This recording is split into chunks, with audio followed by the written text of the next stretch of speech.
అందరికీ ఈరోజు అయితే డెలగోనా క్యాండీ అయితే చేయబోతున్నాం. సో రెసిపీ తెలుసుకోండి.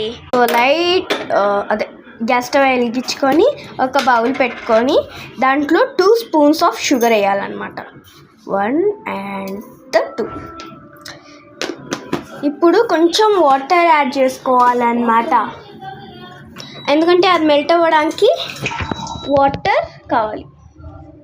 కొంచెం కొంచెం పోయి చాలు. ఇప్పుడు దీన్ని కంటిన్యూస్ మిక్స్ చేస్తూ ఉండాలన్నమాట, లేదంటే అది స్టిక్ అయిపోతుంది అడుగు ఇక్కడ.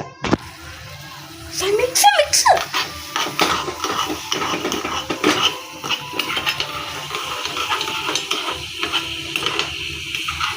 Baking soda.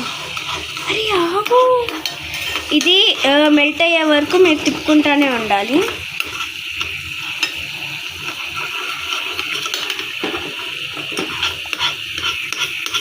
మీరు కొంచెం వాటర్ యాడ్ చేసుకోవాలి. మా అన్న ఆతృతం కొద్దీ కొంచెం ఎక్కువ యాడ్ చేస్తాడు. సో కంటిన్యూస్ మిక్స్ చేయాలన్నమాట. ఇలా కంటిన్యూస్ మిక్స్ అనమాట ఇది.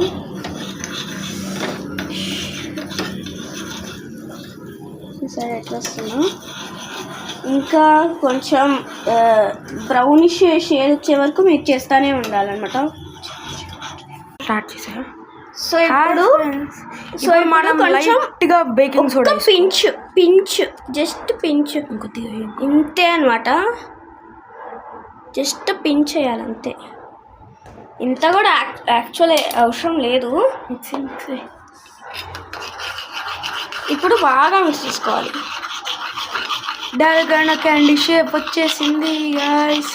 సో ఇప్పుడు రెడీ అయిపోయింది అనమాట. ఇదిగోండి రెడీ అయిపోయింది డైలాగ్. ఇప్పుడైతే క్యాండీ సబ్స్టెన్స్ రెడీ అయింది. ఇప్పుడు మేము దాని ప్లేట్లోకి ట్రాన్స్ఫర్ చేసుకుంటున్నాం షేప్స్ పెట్టడానికి. మొత్తం